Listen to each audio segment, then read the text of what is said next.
J'espère que vous allez bien, j'espère que vous vous portez bien. J'espère surtout que vous vous portez bien, que les habitants des régions du sud du pays, de l'extrême sud du pays, notamment des wilayas créés en 2021, qui récemment créés en 2021, qui sont Borj Baji Mortar et Ain Gzem. La situation elle est catastrophique dans ces deux régions. Une épidémie de malaria qui fait jusqu'à maintenant plus de 100 morts. Je dis bien 100 morts. J'ai passé toute la nuit d'hier et la matinée d'aujourd'hui, le 28 septembre 2024, à recouper, à parler à des sources au sein du ministère de la Santé, tout près des sources locales, au niveau de Borj Baji Mortar, au niveau des wilayas de Ilizi, de Tamanrasset, les régions les plus touchées par une épidémie dangereuse de malaria. Et malheureusement, encore une fois, là, le système de santé algérien se distingue par une faillite extrêmement grave. Extrêmement grave.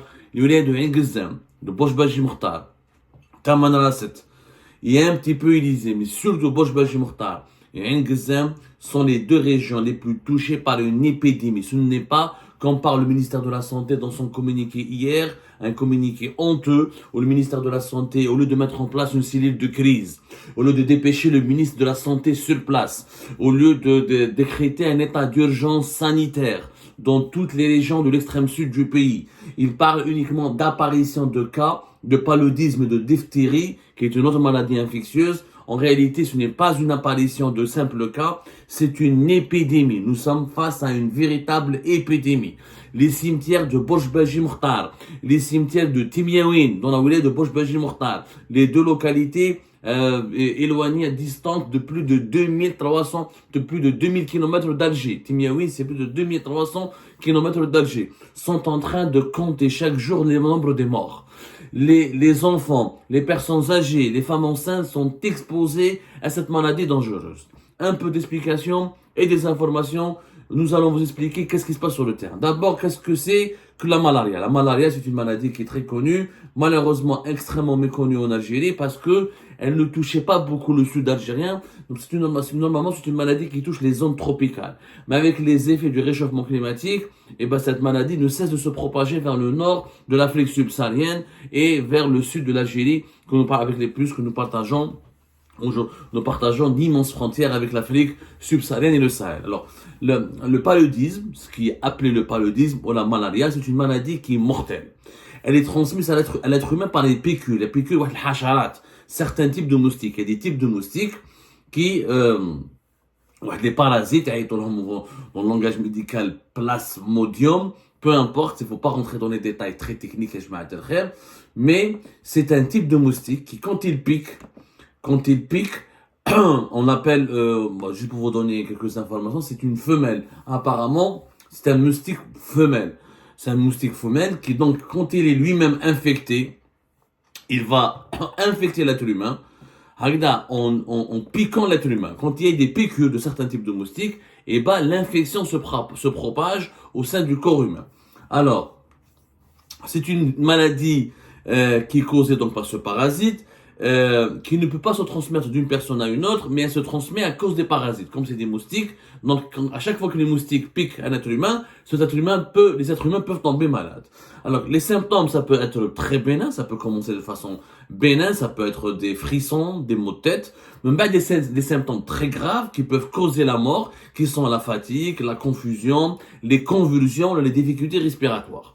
Les nourrissons, les enfants de moins de 5 ans, les femmes enceintes, les personnes âgées, les personnes qui ont des maladies chroniques sont les plus exposées à cette infection grave, qui peut devenir mortelle. C'est-à-dire que le paludisme, on peut l'éviter, il y a des traitements. S'il est traité dans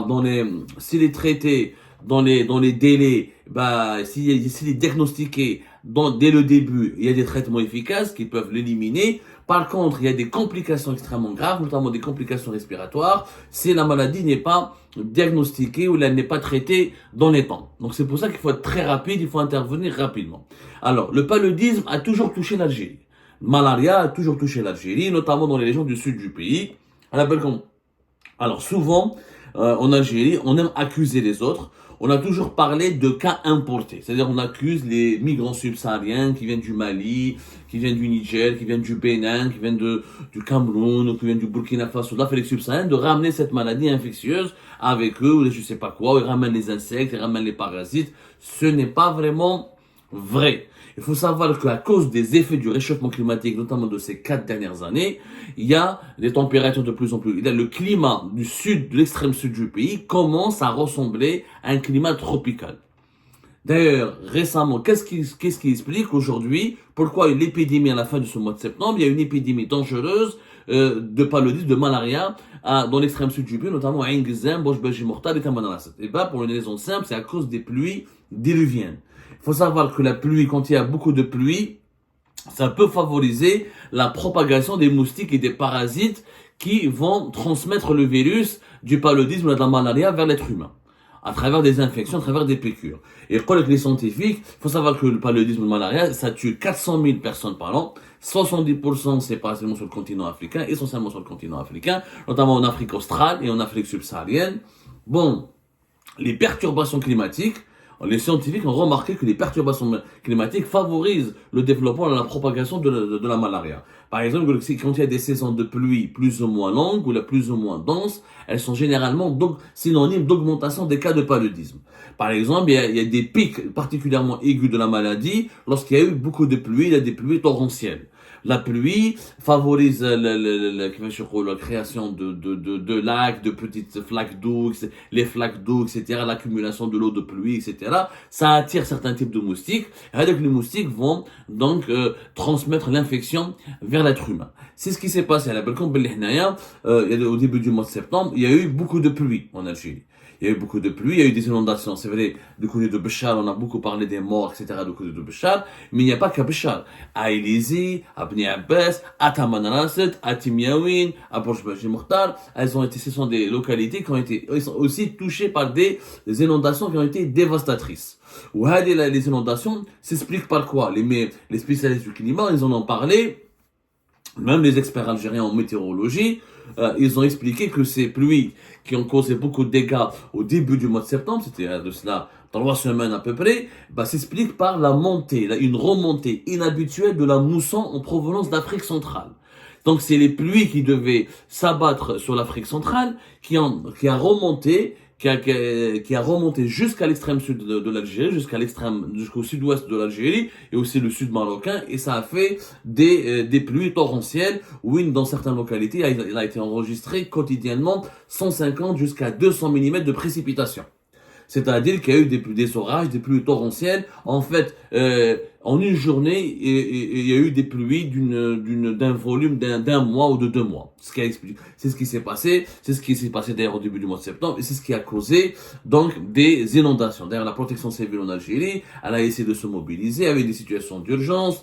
Il y avait des équipes spécialisées mobilisées qui ont été déployées dans les villages du sud du pays qui ont été touchées. En bas, il y a eu des alertes qui ont été donnés, qui ont été sonnés, qui ont été diffusés. Il faut pas s'approcher des cours d'eau, il faut pas s'approcher des zones inondables, il faut rester vigilant, il fallait se tenir à distance des rivières et des zones inondées. C'est justement dans ces zones, dans ces rivières et des zones inondées où se trouvent, il y a eu des foyers de moustiques. Les moustiques, les fameux types de moustiques qui transmettent l'infection de la malaria. Et malheureusement, après les inondations, etc., les moustiques se sont propagés en Algérie parce que c'est la mousson qui vient d'Afrique centrale. Donc, ces parasites qui viennent d'Afrique centrale se sont propagés dans l'extrême sud du pays. Je schématise, bien sûr. Hein. J'essaie de schématiser, j'essaie d'être pédagogue pour vous expliquer le phénomène. Parce que quand il y a une certaine presse en Algérie, quand il y a certains Algériens et Algériens, malheureusement, les migrants, voilà, c'est à cause des Maliens, c'est à cause des subsahariens,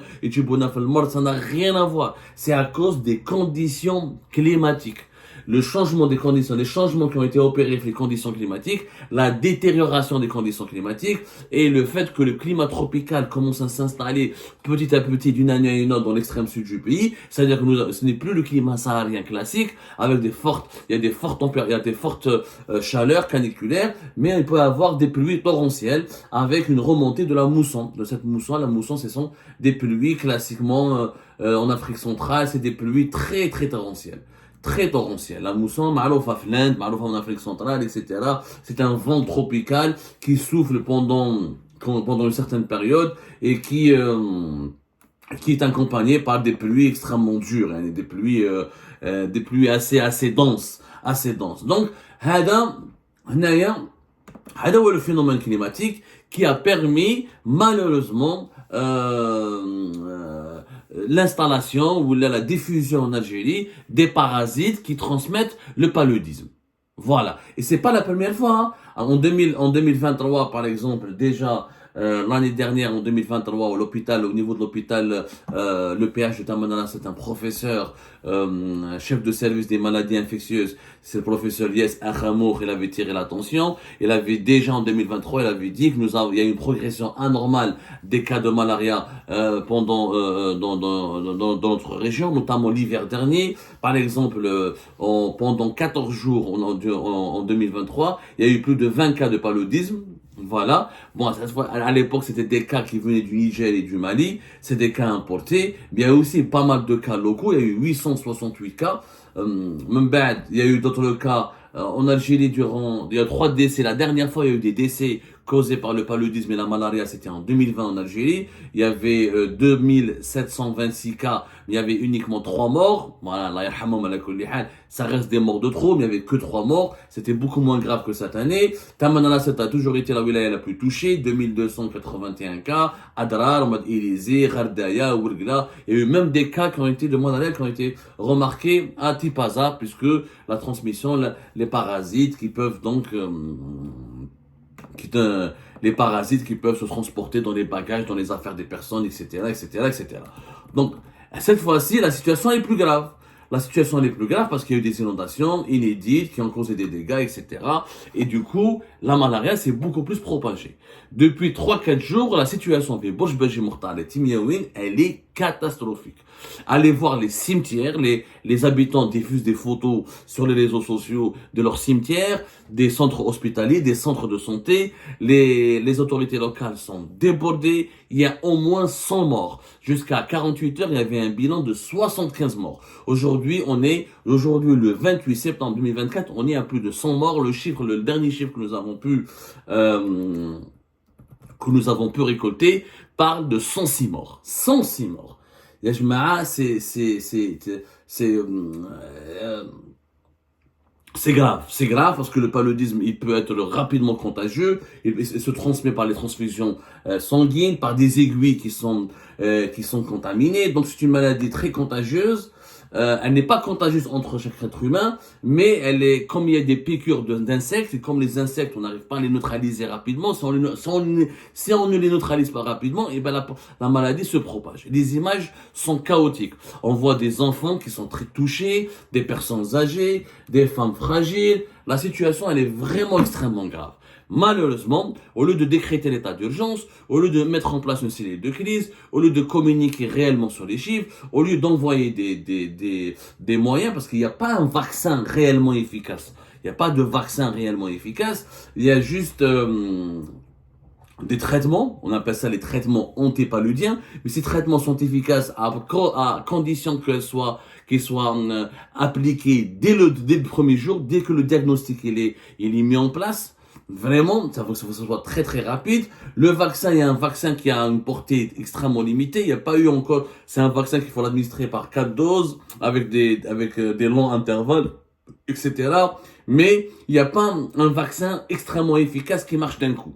La recherche scientifique n'a pas encore abouti à un vaccin définitif. Mais il y a des traitements antipaludiens, mais encore une fois, pour qu'ils soient efficaces, il faut qu'ils parviennent aux patients dès le début du diagnostic. Il faut que l'infection soit diagnostiquée rapidement. Cela nécessite un déploiement des équipes médicales. Alors, le ministère de la Santé, il a parlé, le ministère de la Santé s'est montré rassurant. Au Khalek Belli, c'est bon, nous avons envoyé des équipes, voilà. Il a parlé, il parle il parle d'une mission qui a été dépêchée, d'une situation épidémique. Alors lui, il dit que le ministère de la Santé, il dit que la situation épidémique, elle est contrôlée au niveau central et à niveau local. Tout est sous contrôle. Il y a un suivi quotidien qui est assuré. il y avait des commissions médicales qui ont été dépêchées et tout ça. Mais en fait, ce que les habitants localement, notamment à Bosh Moukhtar et à Timiaouine, les deux localités les plus touchées visiblement, ils ont besoin de médicaments. Le ministère de la Santé dit que il y a eu une deuxième mission qui sera dépêchée, mais dimanche prochain, pas aujourd'hui. Là, on est demain, samedi, donc il va ramener des médicaments, des sérums, etc. Sauf que les habitants réclament de l'urgence. Il y a une urgence. Il y a une urgence, il aurait fallu les renforts médicaux, là, les équipes médicales, les médicaments arrivent au compte-gouttes, et entre ce que dit le ministère de la Santé et ce que vivent et ce que subissent les habitants, comme c'est une maladie extrêmement infectieuse, et quand elle n'est pas traitée, elle touche les personnes fragiles, peuvent vraiment mourir, et on a déjà plus de 100 morts. Il aurait fallu que, dès le début des premiers cas, il aurait fallu prendre la menace extrêmement au sérieux, d'autant plus qu'il y avait des perturbations climatiques et des pluies torrentielles qui ont favorisé la propagation des moustiques responsables de l'infection. Ça n'a pas été pris au sérieux. Dans une situation pareille, moi j'aimerais bien demander à Abdelmajid Tebboune, les hôpitaux de campagne. Warraham, les fameux hôpitaux de campagne dont vous avez parlé pour la population de Gaza. On dit que l'armée algérienne elle est prête à déployer 3 hôpitaux de campagne pour Gaza. Alors pourquoi l'armée algérienne ne déploie pas sur son propre territoire en Algérie, pour les besoins de sa propre population, 3 hôpitaux, 4 hôpitaux de campagne, pour faciliter l'accueil, la prise en charge et le traitement des cas les plus graves touchés par la malaria, fait Bosh Moukhtar ou Timiaouine. La question, elle se pose. Je me cache une cellule de crise. Est-ce qu'il y a vraiment une cellule de crise au lieu de faire un simple communiqué? Le ministère de la Santé ne part pas sur place. Il a Bosh Moukhtar, il fait une conférence de presse, il mobilise les équipes, etc. Où est les moyens de l'armée? L'armée, elle est fortement présente. Timiaouine, c'est la frontière malienne. Bosh Moukhtar, c'est pas loin des frontières maliennes. Entre Timiaouine et Bosh Moukhtar, c'est 300 km quand même. Il faut des moyens de logistique importants. L'armée, elle a ces moyens-là. Est-ce que l'armée, elle est impliquée? Je n'ai pas vu d'éléments qui montre que l'armée s'est impliquée. La population locale, elle est dépassée. Je venais à des images, oui, dans des hôpitaux de très précaires, des enfants qui se prélassent sur le sol, abandonnés sur le sol, livrés à eux-mêmes, des personnes âgées abandonnées, des médecins j'ai vu des témoignages qui nous parviennent de Timiaouine, où chaque médecin doit traiter plus de 200 cas. Il est dépassé, il y a un manque de médecins, il y a un manque de personnel paramédical. La situation, elle est extrêmement grave. Je le dis, je pèse mes mots, la situation elle est extrêmement grave. Et quand je vois que sur le ministère de la Santé qui parle de l'ordre du président de la République d'une commission médicale, ce n'est pas une commission médicale qu'il fallait dépêcher, c'est plusieurs commissions, c'est un état de crise sanitaire, c'est un plan d'urgence qu'il fallait mettre en place, c'est des équipes militaires et civiles qui doivent être dépêchées très rapidement, et il faut faire preuve d'une rapidité, d'une réactivité importante. Parce que la maladie, elle peut tuer. Elle peut tuer surtout les enfants de moins de 5 ans et les femmes enceintes. Ils sont très fragiles, leur système immunitaire ne peut pas faire face aux complications provoquées par la malaria. Donc je ne comprends pas pourquoi les autorités algériennes qui se targuent de vouloir aider la population de Gaza qui est à des milliers de kilomètres de chez nous, alors qu'à 2000 kilomètres de la capitale, il y a déjà des morts, allez voir les images des cimetières. Encore une fois, entrer en contact sur les réseaux sociaux avec les habitants de Bosh Moukhtar et de Timiaouine et demandez-leur des photos de leur cimetière. Il y a chaque jour plusieurs enterrements. La situation, et c'est pas des cas importés cette fois-ci. 90% des cas de malaria à Bosh Moukhtar et à Timiaouine, ce sont des cas locaux, c'est des habitants locaux. Ce sont des Algériens et des Algériens touchés et piqués et infectés. Donc arrêtons de dire que ça vient du Mali, du Niger, c'est pas vrai cette fois-ci. Il n'y a pas beaucoup de cas importés. L'Algérie dispose d'un certificat de la part de l'OMC, de l'Organisation mondiale de la santé, qui lui a été délivré en 2019, comme quoi l'Algérie elle est capable d'éliminer le paludisme, mais malheureusement la situation de 2024 elle est extrêmement différente de la situation de 2019, et on remarque que les autorités sanitaires algériennes, encore une fois, elles font preuve d'une désorganisation et d'une incapacité à riposter, à répondre à des situations d'urgence. Pourquoi? Parce que le système de santé national il est archaïque et ça touche les populations de l'extrême sud du pays, des régions qui sont lointaines, éloignées, comme par hasard pour ses habitants, pour leur faire parvenir des bureaux de vote itinérants, ou là pour les meetings électoraux, ou là pour des candidats aux élections, ou là pour leur demander de voter. Ah, c'est très rapide de leur parvenir les moyens. Mais quand il s'agit de les soigner, de les prendre en charge et de les sauver, ça prend du temps, on fait des petits communiqués, on parle de commission. Ah, ça, le deuxième commission va venir dimanche, il n'y a pas de temps à perdre. Il fallait que depuis hier, vendredi, il fallait que tous les équipements, toutes les équipes médicales soient présentes. Et il fallait surtout que l'armée s'implique.